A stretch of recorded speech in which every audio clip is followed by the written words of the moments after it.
Hello, everyone. Welcome. We're just going to give everyone a few minutes just to join the stream. As you're joining us, please do tell us whereabouts in the world you're dialing in from today. We'd love to get you up on the screen and give you a few seconds of fame. So I'll be monitoring the comments. Andrew, where are you dialing in from today? I'm just outside of Stoke-on-Trent, and we just had a preamble. I can't hear Andrew. Can't you hear me? Can you hear Andrew? Hello? Maybe it's me. Oh, I could hear Andrew before the call. You could. Can you hear me now? In the comments. Oh, I can see a hello from Texas. Oh, Texas. Yeah, okay. I can also see people can hear him. Fantastic. Then that is a me issue. Don't know why that's happened the second we've gone live, but classic. I can see from Mongolia. Brilliant. Okay, cool. Yeah, keep telling us where you're dialing in from today. Brilliant. I will sort out my settings after we crack on. Oh, North Carolina. Fantastic.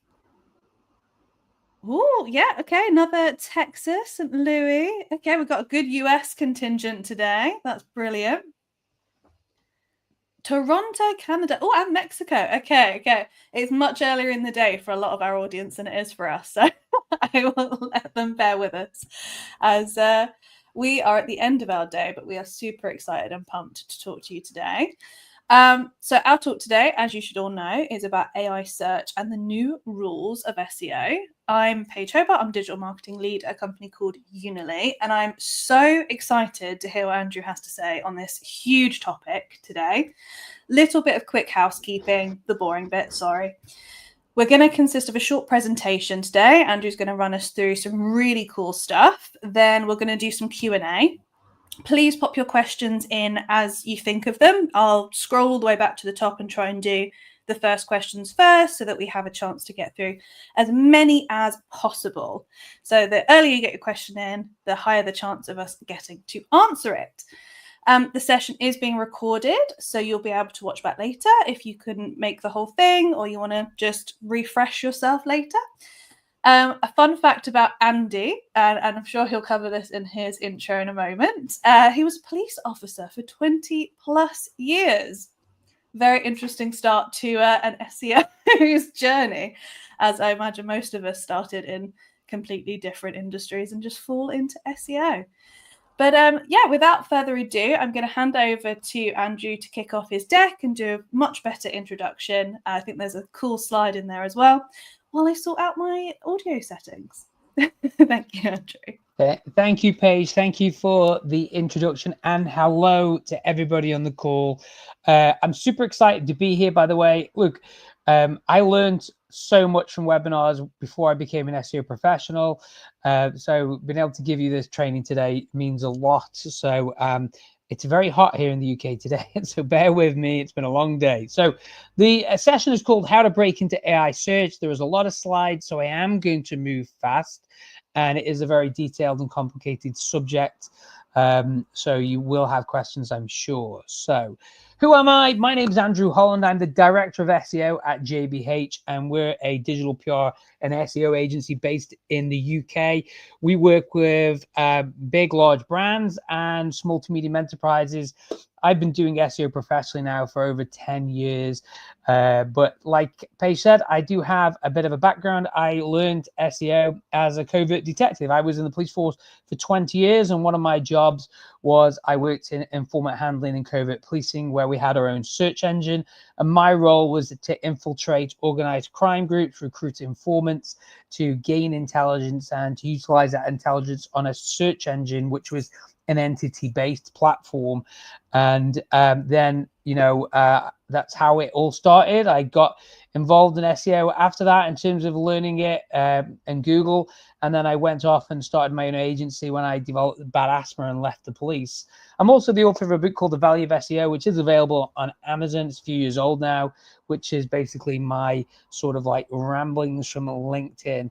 So that's me, folks. Okay, so welcome to the new world of SEO or GEO or AIO, or who knows what they're going to come out with next. I like GEO, generative engine optimization, but to be honest with you, the name doesn't matter to me in the slightest. It is what it is. It's what it matters to the market, and the market will eventually decide on the name. But more interestingly, I believe that we're entering the world of what we would call mutual information. So you see, the amount of information we supply related to our brands or our clients or our businesses will dictate how visible we are in this future of AI and generative search. And that's the key bit here. So the amount of information we supply related to our brand and clients, that's it. So in many ways, the future is us supplying information. And I'll cover this in depth. Now, the reason why that is something called information entropy or entropy, I never know quite how to pronounce it. And that is because the amount of information a message contains is directly related to its uncertainty.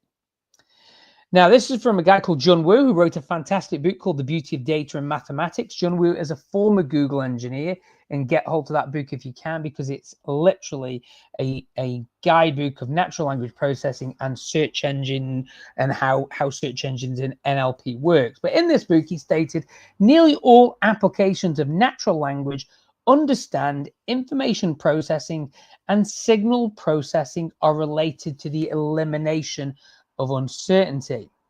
So AI search and GEO and optimizing for AI search revolves around the elimination of uncertainty around your business. So if you want to be known as the best SEO agency in Texas, clearly there needs to be information around your business where it's described as the best SEO agency in Texas.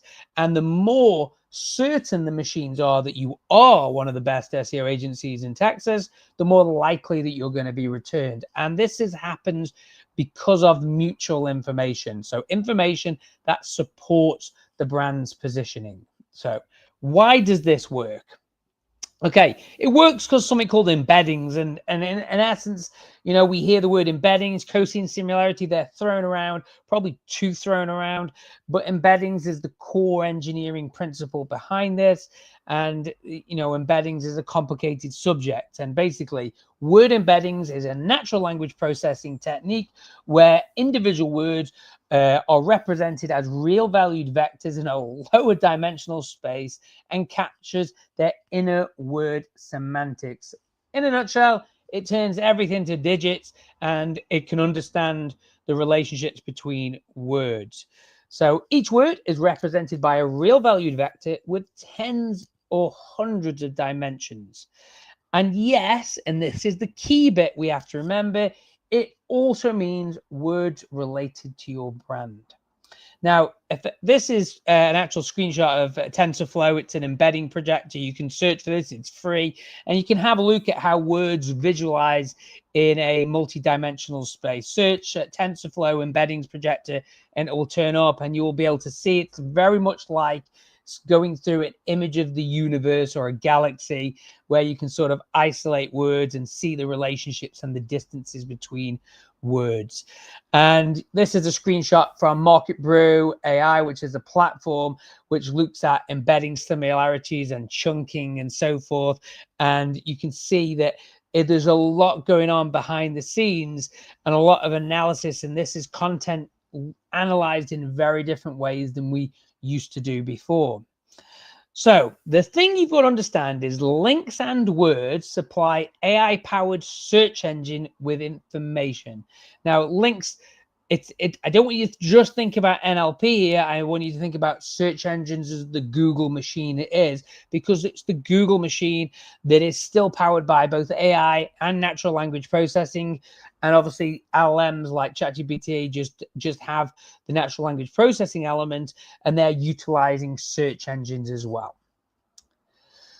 And you have to understand that Google uses multiple systems to understand authority. If I was to say that the difference is that LLMs, ChatGPT, or like a user interface.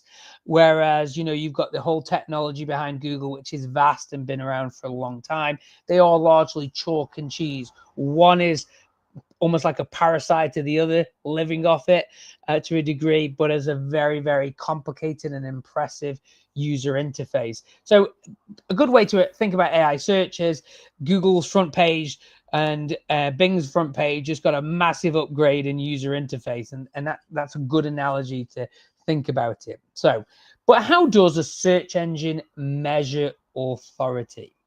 So the first thing it does is it performs a syntactic analysis of every page's main text. It downloads every page's main text. That's how search engines work. Not LLMs, search engines. They download, and they've done this for a long time. This is not new. Then it looks at finding all phrases related to a topic. And you've got to bear in mind, it does this on every page on the internet. And then it looks for descriptions of information sources across the whole of the web. It looks to say who is the source of information in relation to these topics. And what that does is give you something called mention information.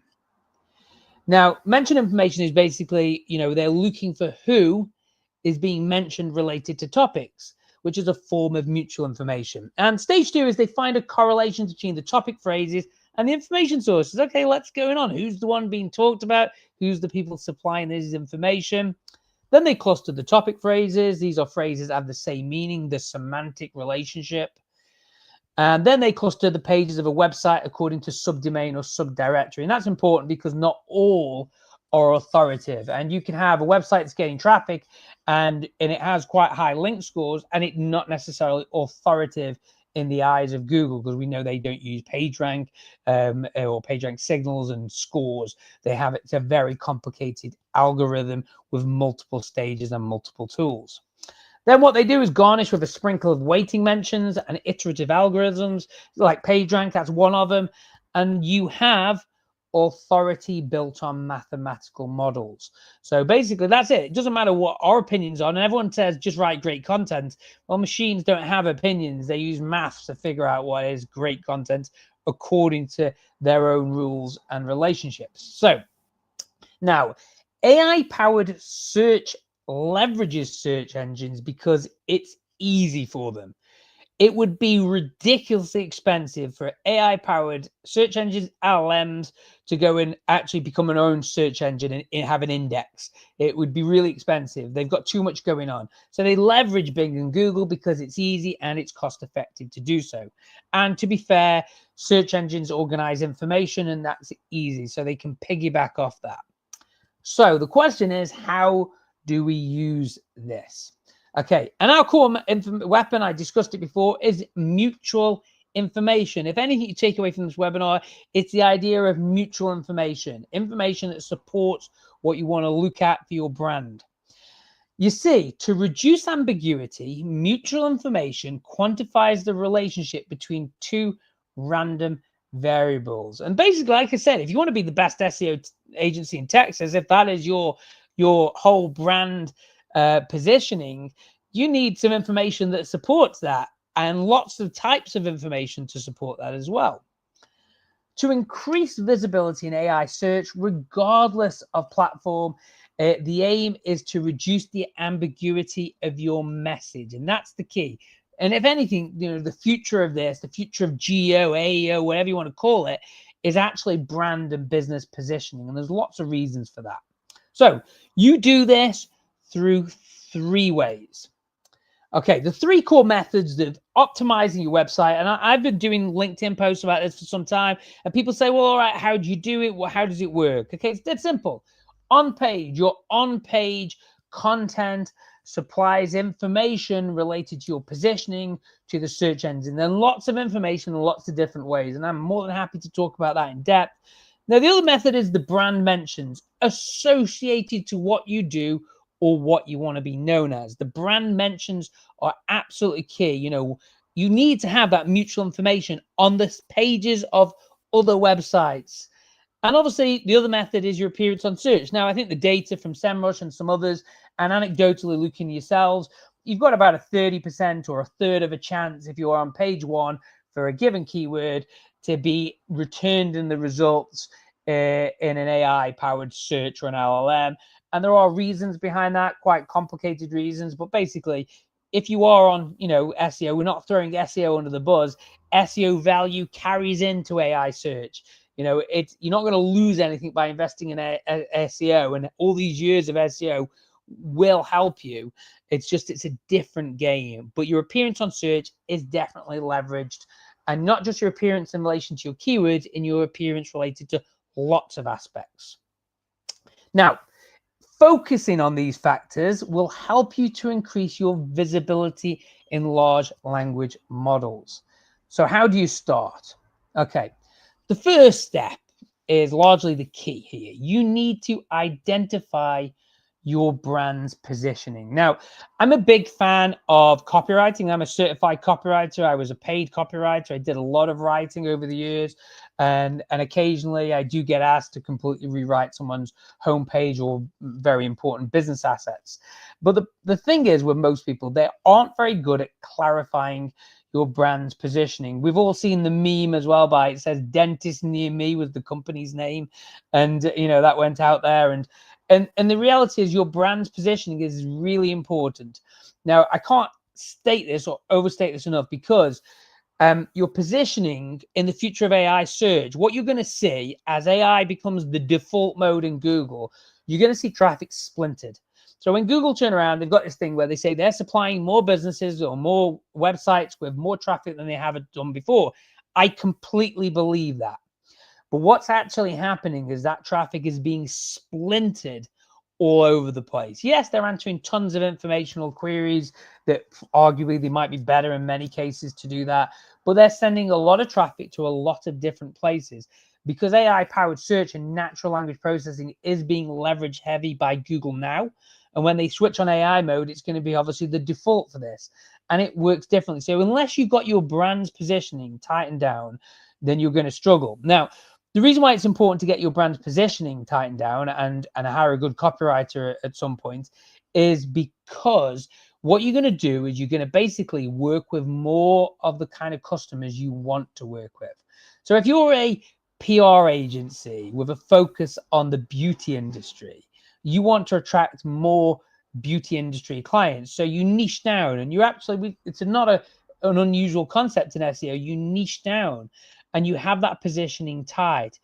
The more broad you are in traditional search, the more volume and the more likelihood and potential clients you get. But every agency, every business, whether you're a vegan cafe or you're a burger chain or you're a plumber, every business has better customers that they want to attract. And AI search will help you to position your business and attract more of the customers. Now, from an economic basis, this is great news for everybody, because what you're going to see is lots of smaller businesses be able to rank higher or be able to be found. Rankings are kind of rankings won't really exist. Generatives, the generation of a business in a list, in a generative reply by an LLM featuring your business, is going to increase the likelihood you are chosen. Because if you are specific, because users are looking for very specific solutions to their problems, and they've never had to be able to do this. And the way you can liken it before is, in the past, we just had a steering wheel as a user. We could steer the search engines, and we go right or we go left. We can accelerate. That's about it. Change this, it's almost like being in the cockpit of a fighter pilot. You can it's a fighter jet's cockpit almost. You've got all this control over almost everything, and you can be very, very directional as a user as what you want. And this is the game-changing bit for brands. Now, if I may, Andrew, as well, just to chime in for our audience, one thing that's really helped me with my brand's positioning, we have recently signed up to SEMrush's AI brand performance tool. I don't think it was much extra, and it will tell you what it will tell you what the LLMs think your positioning is, what your competitive advantages are. And as an enterprise B2B SaaS company, I thought, right, this is going to be take it with a pinch of salt. But actually, it was really helpful.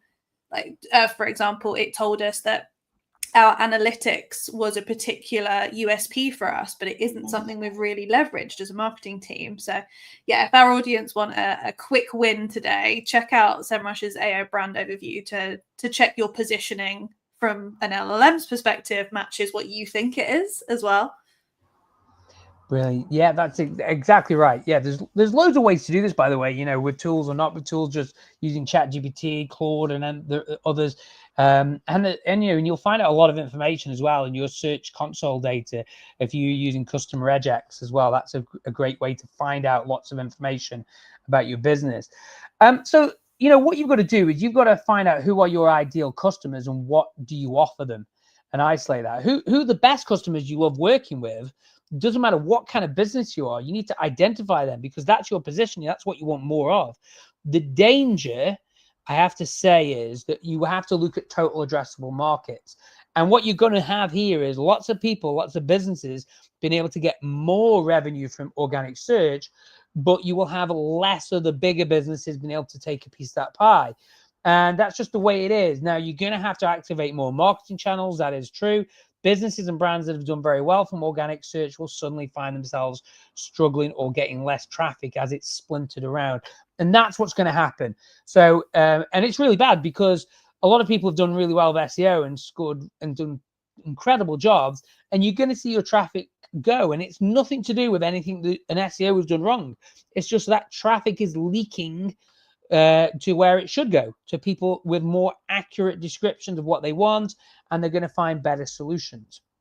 So the second step is identify what key information you can supply to the network about your brand. And that's a big one. So anyone who says, what's a geo agency going to do? This is largely the biggest part of their job is to identify the key information and actually make sure that it's being supplied to the networks. And when I say networks, I mean the internet as a whole, decentralized, not Google. I mean out there in the ether of the internet and the wild. And we're heading more and more towards decentralized search anyway. And largely, you know, you need to be thinking about what you're throwing out there online. And if you haven't read Kevin Kelly's book from 2016 called Inevitable, get a copy. It is literally like a fortune teller. In 2016 or 15, I think when it published it, he said by 2026, Google's main product would be AI, not search. So, and you're seeing that come true. So there's tons of information there. But yeah, you've got to supply the network, the flow of information with information about your brand. Now, EAT, double EAT, as we have it, is a highly useful model for optimizing for AI-powered search. It's never been a ranking factor. It doesn't need to be a ranking factor, but actually as a model, as an audit tool, it's actually really useful for an SEO to use this to now start moving into generative engine search and looking at how it works.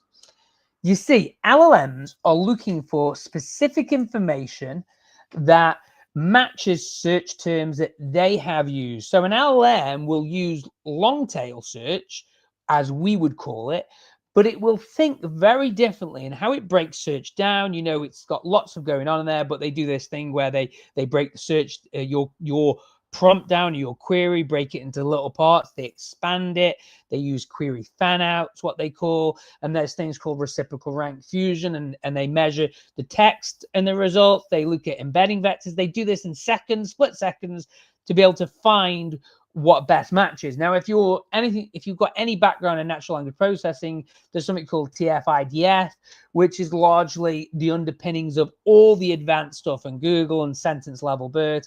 And TF-IDF basically means the terms on your page in relation to all the documents. Now, there will be terms on your page that you are using that are highly relevant to the terms inside that prompt. And that's a little bit old school, but yes, that's what it's doing. It's using search to find very accurate terms based on your query, and then it finds it located in your documents.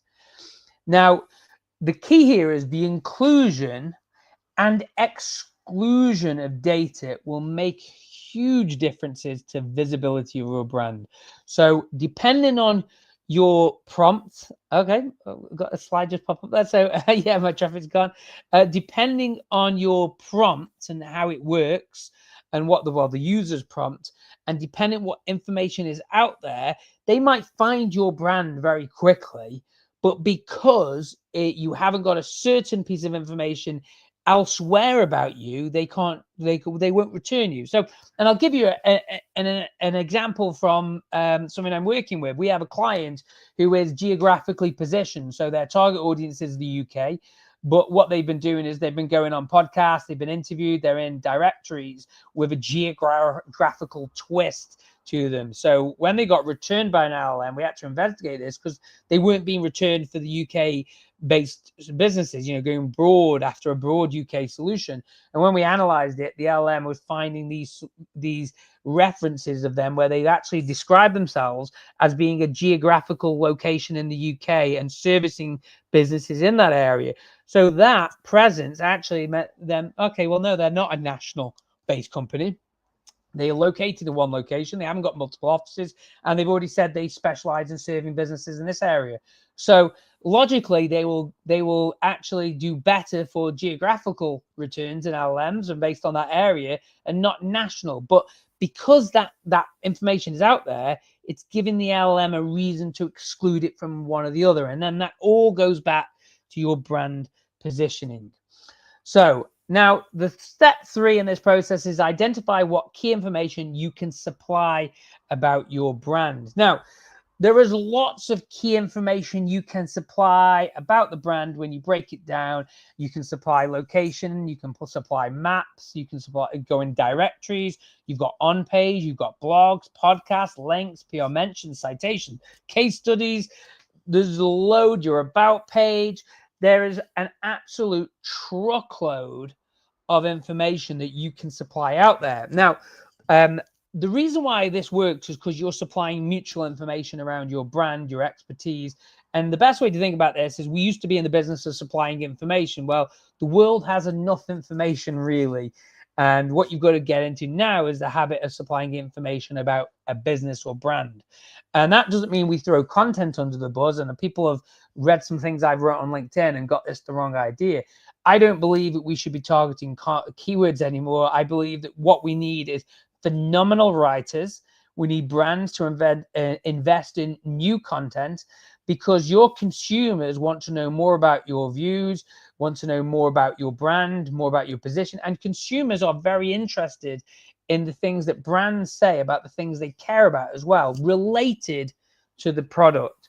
So we're in this world where, there's loads of reasons to create content, to get attention, to build awareness, to actually build links, passively, and build that mutual information about your business to be talked about.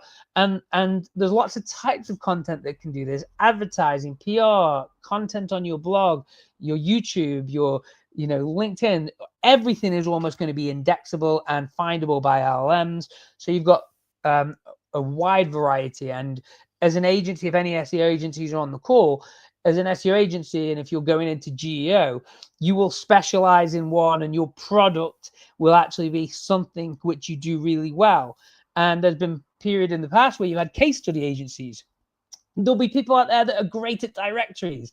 There will be people out there that are great at the on-page elements, the copywriting. They can analyze text and use embeddings, and they build their own tools of AI and so forth. There's going to be PR companies like we are and so forth. So there's lots of information you can supply. But all roads lead to increasing mention information.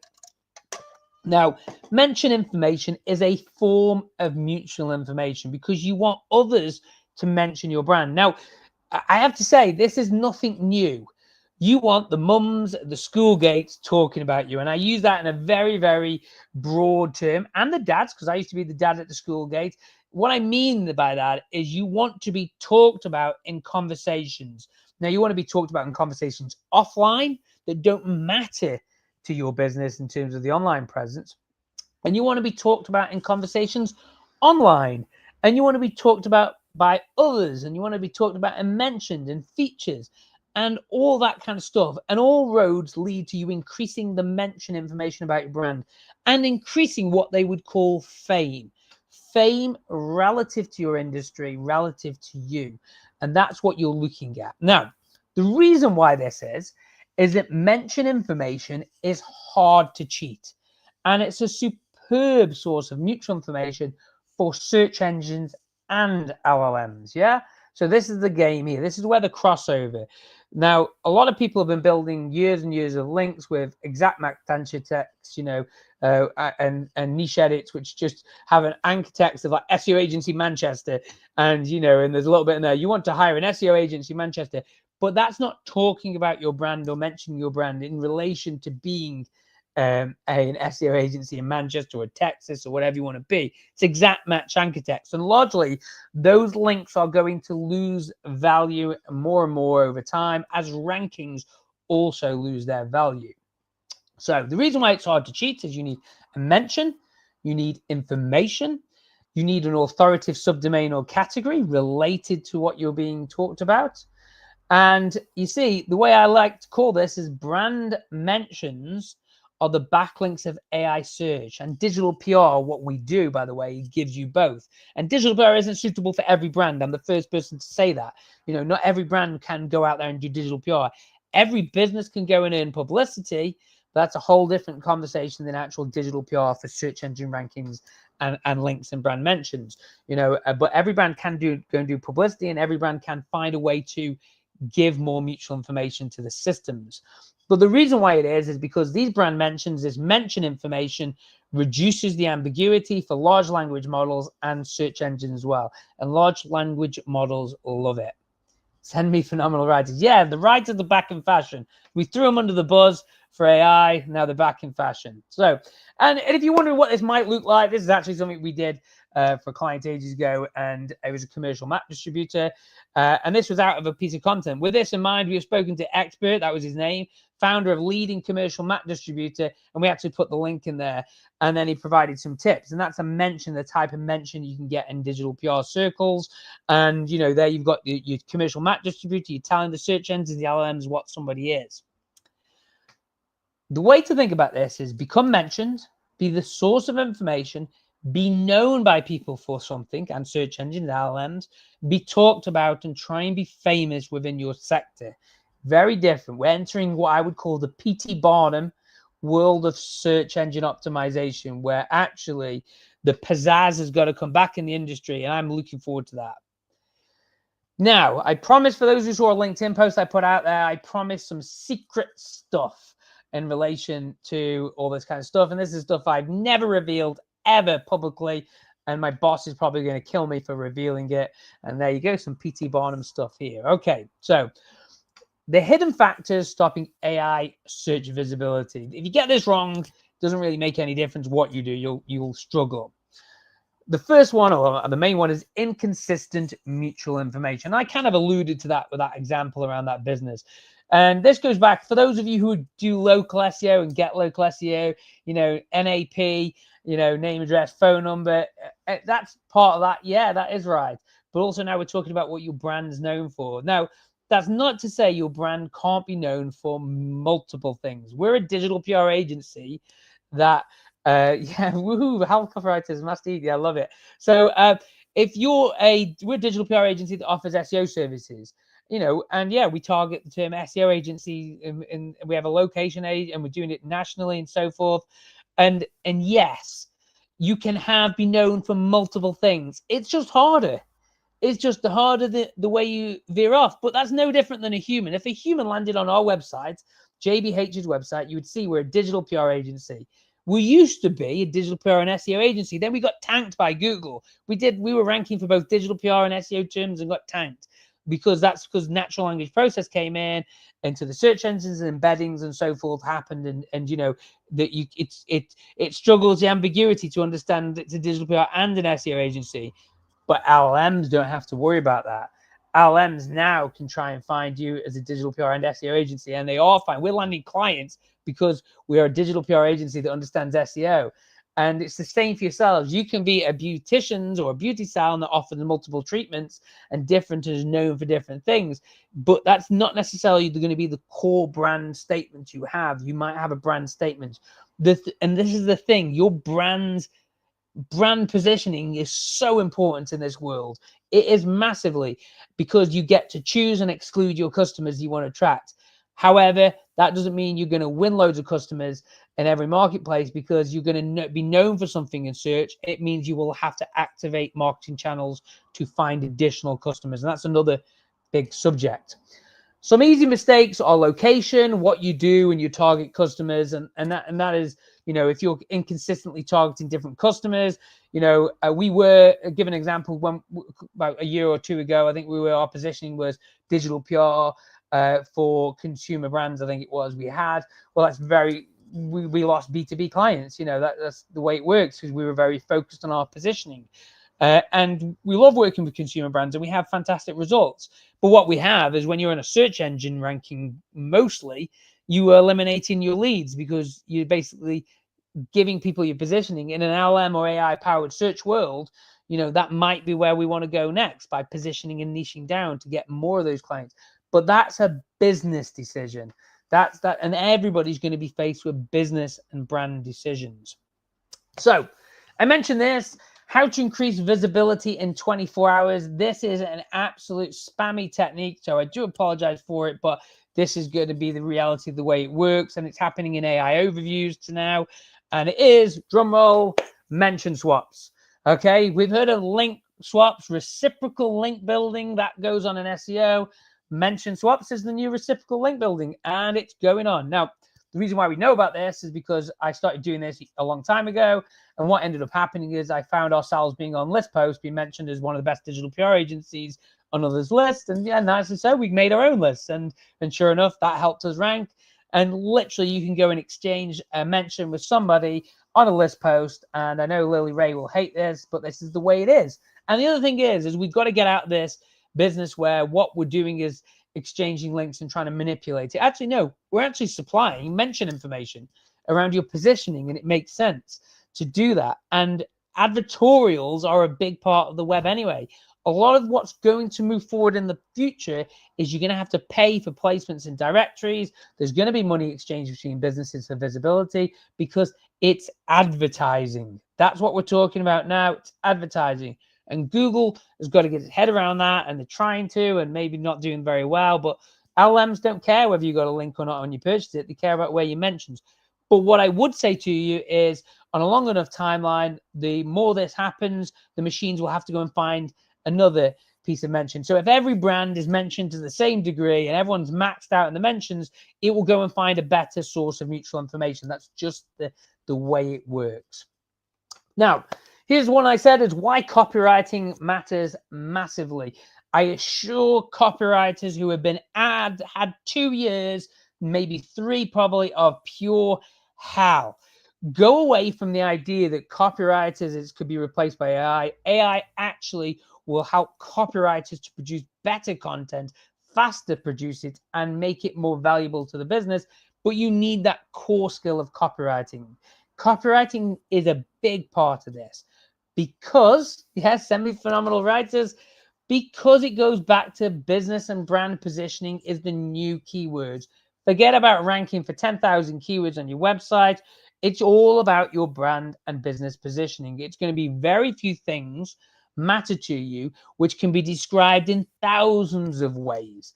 What you do, why you do it, who you do it for, how you do it. These are all where you do it are all the important things. And a good copywriter who's probably studied direct mail from years ago in the David Ogilvy era, the Eugene Schwartz era, all those people who are studying that, it's back in fashion. In fact, I think the mailbox is going to be one of the biggest. I don't mean the internet mailbox, the email. I believe the actual mailbox will come back in fashion for people to receive direct mail because it's going to have value to it. But the thing about having a good copywriter or working with copywriters, you can activate them across your business in lots of ways. An excellent copywriter trained on the principles of direct mail copy is now worth their weight in gold. And I'm sure they will love hearing that if any are on the call, because I know what a hard time copywriters have had. But don't worry, that time is gone. And I'm trying to get on this bandwagon to say is you have thrown the best people out under the bus. And now if you are a good copywriter, it's going to come back in fashion because you need that brand positioning. That's what you need. It's all about the copy on your website, the brand positioning, how LLMs can hook things. Yes, embeddings, writing for search, it's going to be the new skill set that copywriters are going to get their hands on. But natural language processing is built on good writing. It's been trained on good writing. If you are a very good writer, you will absolutely be naturally good at natural language processing writing or writing for AI models. You will be really talented at this process. Everyone talks about chunking in internet circles and SEO circles these days. Chunking was going on for years. It's nothing new. We call it a paragraph, a self-contained idea within a paragraph. That's what writers have been talking about for years. And look, there's a lot of reinventing of the wheel going on, and now we're back with the wheel. So yeah, copywriters are back. So the next thing is why B2B employees could be the new personal brand. I'll tell you now, I get leads from LLMs for being me. And that's the other element of this. And I think this is going to be coming more and more in the employment circles as people who have built personal brands, no one says you have to, are going to have leverage because they are going to be able to supply leads into businesses because of who they are. And I think we're going to end up, I started talking about the fame, the P.T. Barnum element of things. It is going to come back into place. I'm on this webinar because I want to share information and give back to the community, but it's another webinar about my name. It's another AI thing that's going to go out there and seed the internet, and that's part of the process. If you have businesses, you have people who can generate attraction and attract content creating or attract eyeballs onto their content, employees might be very powerful for you. So employees with personal brands build mention information through podcasts, writing, and general marketing. That's what people do with personal brands. In fact, those employees are going to be absolutely a big boost. It's like buying a bunch of links. If you get an employee who's got a personal brand into your business, you might not like it. There might be a clash sometimes, who knows? But, you know, that's the way it works. You know, they're going to inject some stuff into your business. Personal brands carry with them added business value. In an AI search, a personal brand does matter. You know, that's the way it works, especially if they stay over time. Someone's in and out the door, it's not going to help you very much. But having somebody and hiring somebody famous or with a personal brand, as long as they're good at what they do, you can have a press release that's going to be talked about. More people are going to listen to it, and they're going to be on your website. The LinkedIn profile is going to be related to them. And I think for B2B businesses, personal brand is going to be a bigger and bigger thing moving forward.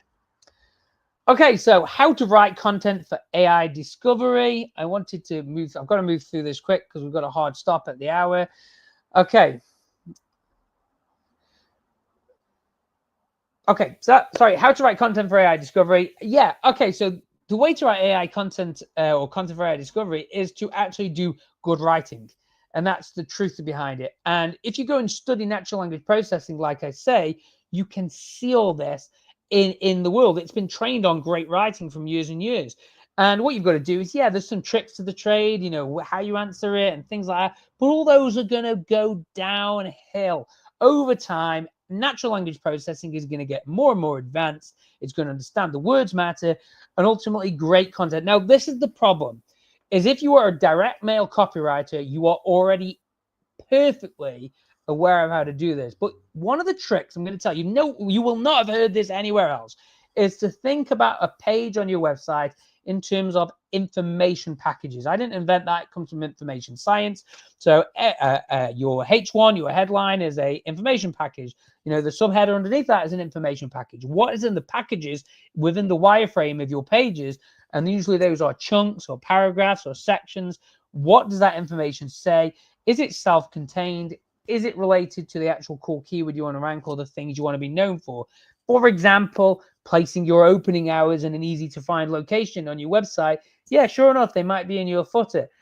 But maybe it's time to put them as more prominent location and talk about your opening times. You know, talk about your car park in your about page. Give the LLM some detail that they can supply to a user around your location. Stick photos, unique stuff on there. So there's something called scene descriptors, and there's semantic scene descriptors. I think it's SSDs, where natural language processing can look at an image and understand an image, and the words around that image do matter, and it helps it to understand things that are going on there. And ultimately, you want to write rich, deep copy. Now, we have benefits and features. LLMs love attributes, and there's a difference that because they can hook onto something. If something is red or it's made of a certain material and things like that, they love that kind of stuff because they can understand the meaning of something. If a pair of shoes is made of a certain type of leather, it understands what that type of leather is and might associate that with luxury for somebody who's looking for a pair of shoes to go to the prom for their son to go to the prom. And they might find out and hook onto that luxury element. So rich copy is back in fashion.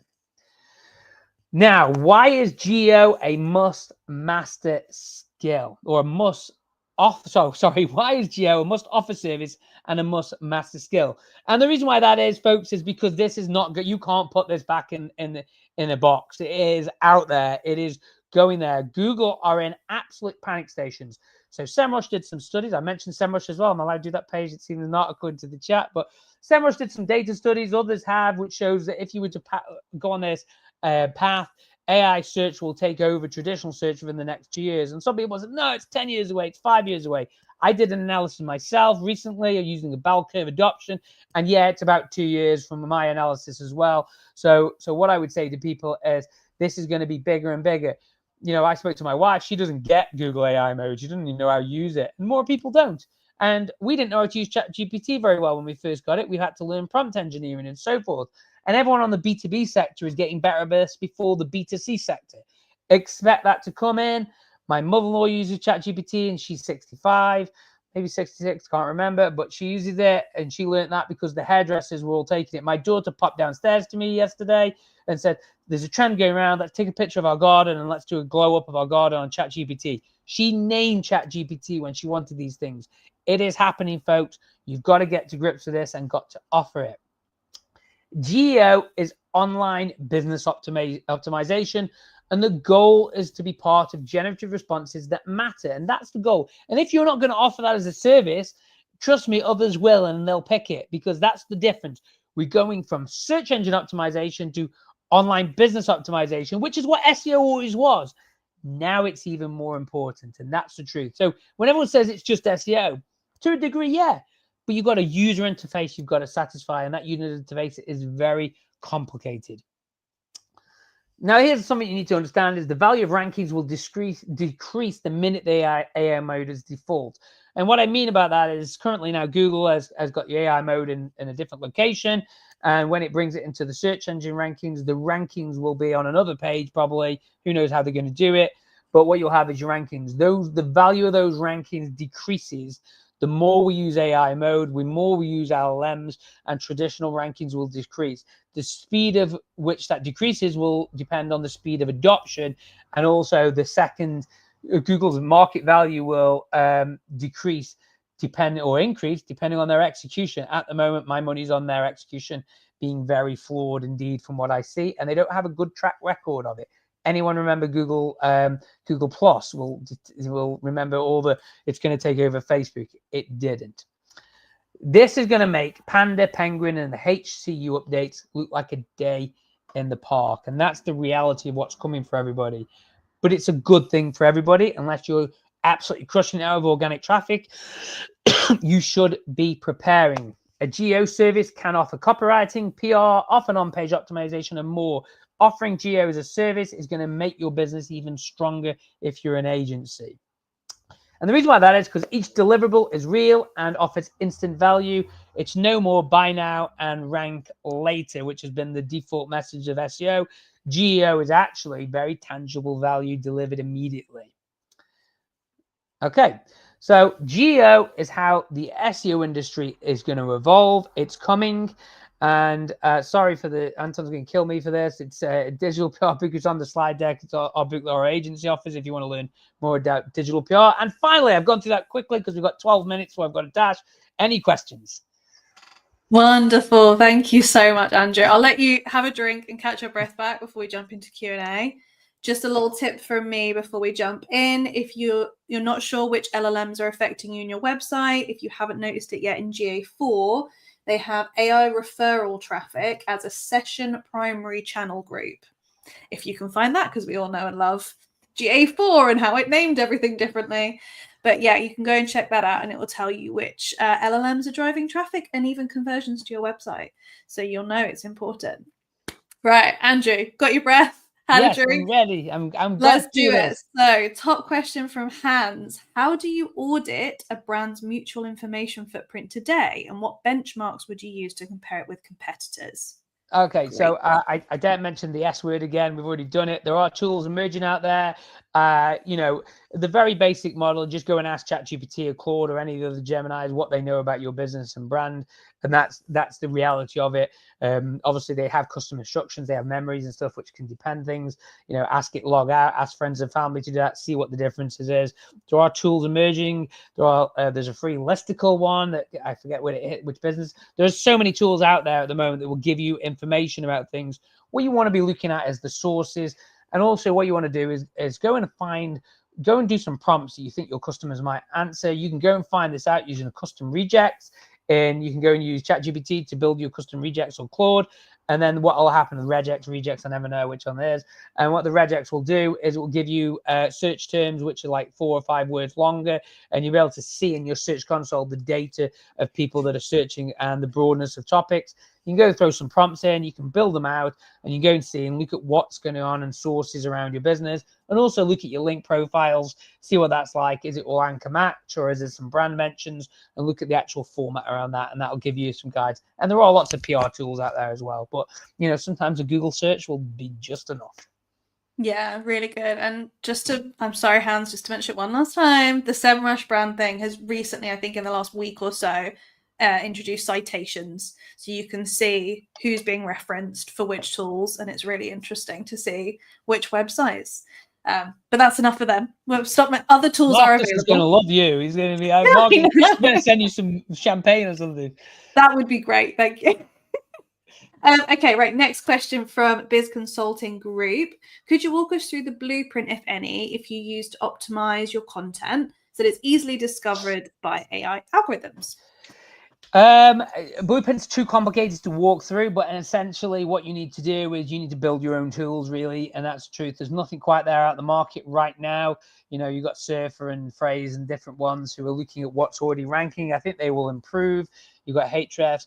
Ultimately, you know, Embeddings is a complicated business, and I actually, if you were to look at any blueprints, I use information foraging theory generally. Yes, I do score the content with a custom built tool, which is just a custom GPT, really, with some advanced prompting and background data. But realistically, information foraging theory, go Google it. It's all about scent. It's all about finding things and making patches of information. It's a big known theory. Google have even talked about it in their decoding decisions report too, the messy middle too. So yeah, information foraging theory, there's tons out there. Nielsen have done a great deal of work on there. That's worth looking at from your point of view about how you organize your information. Super, super. Okay, on to the next one from Caleb Boyer. Is what information you include or exclude determined by your positioning? I often fall into the trap of thinking I'm providing valuable information, but how do I know clients value it?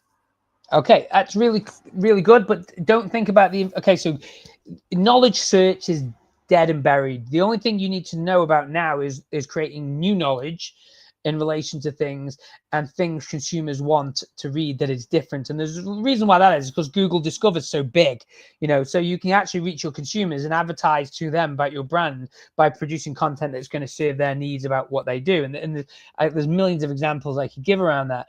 So don't think too much about your information in terms of telling them, writing if you're a dog food company, writing a page about, what is a dog and things like that. Them days are done and busted. Your positioning really is how should I describe this? Is your positioning is where you hang your hook online, and you'll gain a lot of knowledge from reading things like Seth Godin books around positioning, very good at it. Donald Miller StoryBrand is also an exceptionally good tool for that, and their StoryBrand framework about how you can optimize for that. But basically, set your brand positioning and then expand outwards from your positioning. Because if you're a vegan cafe based in Manchester, you don't want to be writing about vegan cookies and things like recipes and things, but you might want to be talking about something that matters to the vegan community around food. And that might be a great article that gets out there and gets seeded and gets links, because it's still reinforcing your positioning and helping LLMs to understand what you're doing about that. But equally, for a business like that, you need to be thinking about your menu and optimizing your menu around information around the dishes, around the calories, around the allergens and things. So it's multi-layered optimization. Wonderful. Sounds like specificity is key these days. I can't say that word, but yes, it is. I can't say it. I'm not going to say it again because I'll mess it up. Okay, on to the next one. Mario Silva, how do you see the future of paid ads on both Google and later on LLMs? Okay, I think Google's done and dusted with paid ads. I think paid search is just going to be an absolute dire failure for them. So they're launching AI Max, which is the new tool, and AI Max is going to be intent-based advertising, which gets to the intent of your prompt in AI or AI mode. At this moment in time, it's probably going to be very easy for them because the search strings are going to be small and the queries are going to be small for general usage. Within a few years, we'll be switching on voice mode, and then you'll find things. I think cost per click is going to go through the roof and be largely unaffordable for many people. And I think most people will go off to a free LLM like ChatGPT or a subscription-based model, because I think their search model is just vastly better than their NLP interface is just vastly better. So I think paid search will survive because navigational search is always going to be better on Google. So if you know the brand you want, Google's the best choice. ChatGPT don't really have a good solution for that at this moment in time because it just returns information. So, and at which point paid search will be very good to fight for that last ditch attempt to try and win things. But generally, you are going to see massive market share shift. Google is still going to be around, not going to die, but I expect massive value to be gone from their model, and their dominance will end very quickly. Interesting. The death of paid. Oh my God. Not the death of SEO. Yeah. Thanks for a change. Brilliant. Kevin, I can see your comment, but I think that's a Duda question. So Anton should do that in the chat. We'll skip to Hans again. You say brand mentions are the new backlinks. What makes a mention high quality in practice? And how would you report its value to stakeholders? And I'm going to add my own little thing on that. Is like more mentions from the same good press like equally as good, because we're used to being like, it has to be from a different IP every time. So, yeah, syndication's something that SEOs probably care about more than anything else. I think ultimately, if it's a new article, new mention, new story in syndication, it gets seen by more people and it has a press value. And you want to create brand. The idea is you create brand search from everything, and you are speaking to consumers of PR just as much as the link in the mention. So what makes a good mention? Authoritative subdomain or authoritative domain or reaching your target audience, but it also has to be related to the products or service or mention you. So if you're a car company that leases car, you want to be talking about roads and cars and the million different ways you can do that. If you're a pet food company, you want to be talking about dogs, animals, cats, everything else, all the different conditions. And the wider you go away from that, the relevance drops down. So, because realistically you want them to have some commercial value, but generally speaking, a lot of this is, according to the direct pet food company specialist at XYZ, according to the expert vets at XYZ pet food company, as long as you're linking brand with what you do, that's good. But around that subject area has to be a nice paragraph, and then around the page should ideally be a good topic so it has some brand value. But yeah, just genuinely decent PR works really well. And would first-party data be really helpful in generating that, like that specificity again of we know X%? Yeah, data, opinions, expert opinions is what fuels PR. Stories, data, opinions, and that can be really good. Journalists need stories. That's what they have to have. Yes. Spoken like a true digital PR agency. A question from me. I'm just keeping an eye on the chat, but I think we got through those really quickly. What are your opinions on the LLMs, say that 3 times fast, .txt file? It was all the rage at Brighton SEO, but it seems to have look, the thing with Google and the thing with SEO and a lot at the moment, we're living in an echo chamber. LinkedIn algorithm itself is forcing an echo chamber of SEOs speaking to SEOs and trying to do a lot of status signaling. I personally don't know how many of these SEO consultants have so much time to go and find all this data. I really don't, because I can't imagine the time or effort involved, and nor have I the effort or energy to do that. Ultimately, there are two types of information, known and unknown. Things we do know, things are unknown, and that is just the way it is. And sometimes we find some intelligence or evidence that supports that unknown element into becoming more. I think it's really unhelpful to obsess about patents and everything else like that. There's so much academic information out there. LLM text, it would be a pretty bad search engine if it requires an expert in search engine optimization to come in before anything could be found. So my viewpoint is there's a lot of things that get said, but ultimately the search engine in the business and of helping people find relevant content, not helping SEOs to be relevant to the conversation. So I don't think LLMs text is a big issue. I don't even think it's a thing. I think largely SEOs worry about a lot of things that aren't important, but I understand why. Brilliant, brilliant. I know you've got a hard stop, so we'll call it there. There's a couple of questions in the chat that maybe we can go in and respond to via text. But I just want to say a huge thank you, Andrew. That was really insightful. I think our audience has really enjoyed it. So thank you, and enjoy, was it boxing?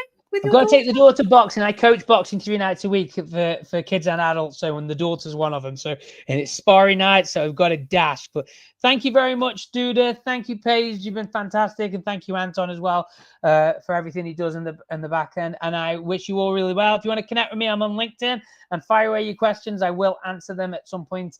And and if you like this webinar, just go talk about it. Talk about Duda and talk about everybody on this, and that'll be fantastic. So, see you later, folks. Bye.